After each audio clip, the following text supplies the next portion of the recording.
The Headbangers Ball is back, and right now joining me is Michael and Oz from the band Stryper. Yeah, Michael and Oz. No, is that right? you're Michael. Oh, I'm okay. Oz. Well, that's the way it goes. Big letters. How you guys doing? Great, great. Now you got a new album out. Hey, man, I just want to say one thing first. I really like you, man. You're a cool guy. Hey, man, I want to say something. I don't really care for you. No, Well, that's okay, then I don't want to talk to you. Anyways, the new album out, it's called Against the Law. Against the Law, it just came out not too long ago. It's doing really well. It's debuting in Billboard top 200 albums at 59 with the Bullet. That's so good. It's doing really That's good. real good, just so you know that. Now, we're excited. Now, the last album was called In God We Trust, and this one's called Against the Law, and you've kind of got a more kind of rougher look, would you say? Or back to basics, maybe? You know, I guess we just got kind of tired of using so much Aquanet in our hair. There's a lot more facial hair. I got tired of shaving. So you're not shaving on the new album, right?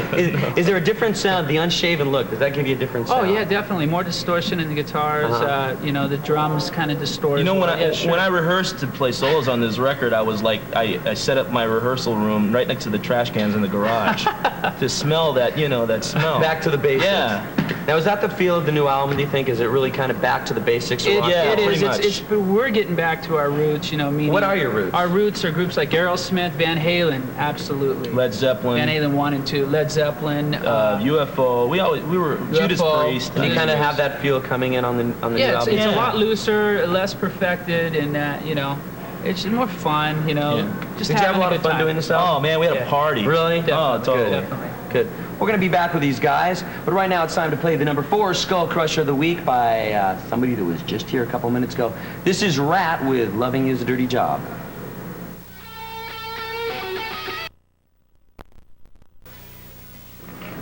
We're back on the Headbangers Ball, and of course with me is Michael and Oz from the band Stryper. Now on your new record you worked with producer Tom Werman, right, who's obviously done Motley Crue and everybody.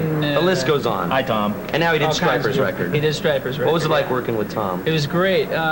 He turned us down once before because he thought that we were going to make him pray every day, I think. Isn't it? I don't know.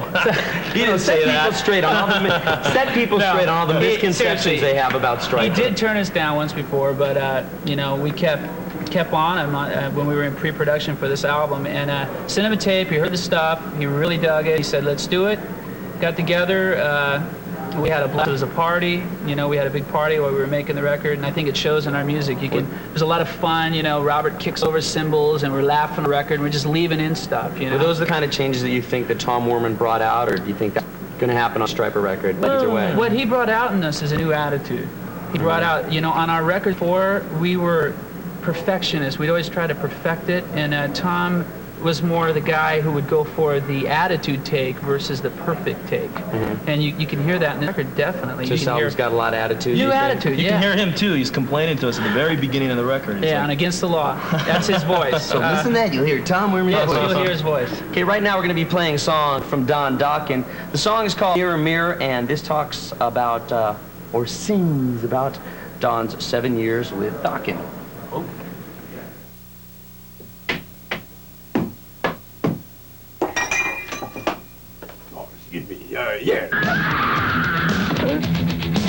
It's the Headbangers Ball with Michael and Oz from the band Stryper. Now, we're going to be seeing you guys on the road pretty soon, right?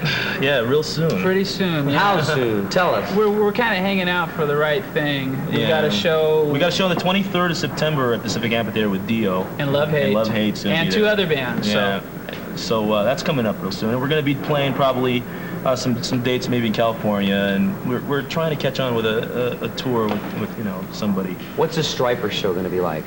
I've never seen you guys live. I'm going to go see you with Dio. But I've never seen Stryper live. Well, so What can we it expect? is, Stryper. it's a screen. Stryper. It's a screen in front of the band, and we play behind the screen, so you can't see us. And the words of the songs are printed on the screen. So we cannot sing along. Do you That's have all like it a is. bouncing And, you know, I ball? came up with that idea about a week or 2 ago. So.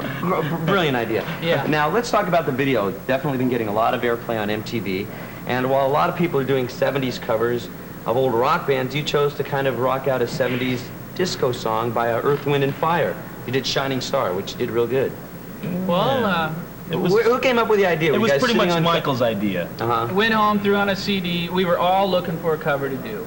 You know, we were all going home every night listening to CDs and checking it out. And I threw that one on just to listen to it, because I'm into Earth, Wind, and Fire. We all are. And that song came out, and I thought, wow, this would be great. Figured out a little riff, went to the band, we worked out an arrangement, and Tom loved it. What was your response when Michael came up and said, look, I want to do an Earth, Wind, and Fire cover? Well, instantly I was totally shocked when I heard this. When I heard the idea, it was like, uh-oh, what's this all about? But then all of a sudden he starts playing me the riff and starts playing like, you know, the verses and stuff, and it sounded like a really cool idea, and it pulled together like that. I mean, we were like going to go in the studio a week later. But we have to say, that was not our first choice for the single. What was the first choice? It was a song called Two-Time Woman. But the record company, you know. Have any of the guys... They beat us up, man. Do you know if any of the guys from Earth, Wind, and Fire have heard the song?